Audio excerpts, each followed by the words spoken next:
Magandang araw mga kapuso, narito po ang mga kapanapanabic na ganap dito lamang po sa Kamao.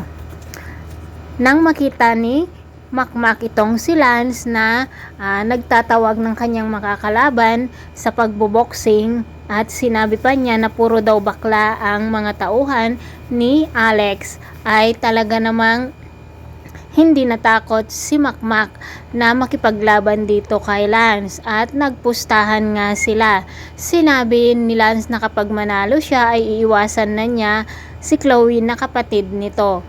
Umuo naman si Makmak, pero kapag nanalo siya o kapag natalo itong si Lance ay sinabi ni Makmak na magsusuot siya ng gown.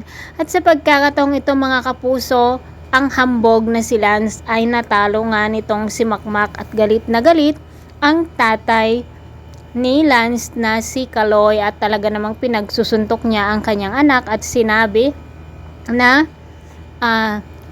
ipinahiya daw niya ito sa mga manonood.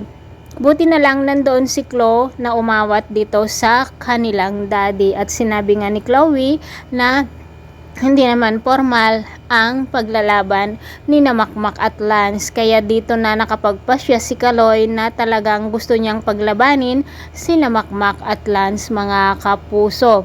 Kung kaya't kailangan ngayon ni Makmak ng coach, ngunit nasa ospital pa ang kanyang lolo Domeng, kung kaya't walang coach itong si Makmak. Naghahanap naman si Nonoy, ngunit umaayaw ang mga coach dahil nga alam nila na si Kaloy ang kalaban nitong si Nonoy, ang anak nito na si Lance at si Makmak, kung kaya't takot sila dahil mahirap daw kalabanin itong si Kaloy mga kapuso.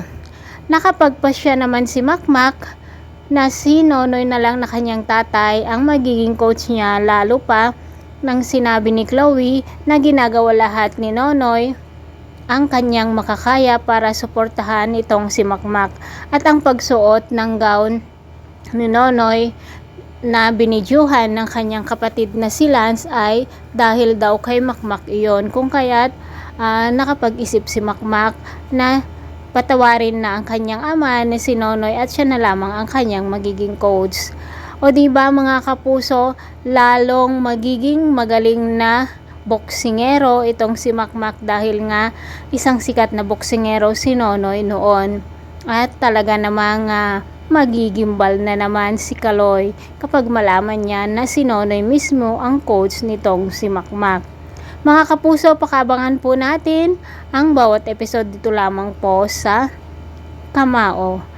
Nako, maghanda ka Makmak kasi baka naman mandaya na naman itong si Lance, pero hindi na siguro yon mangyayari at hindi na ipapahintulot ng kanilang coach na si Alex. Maraming salamat, bye bye.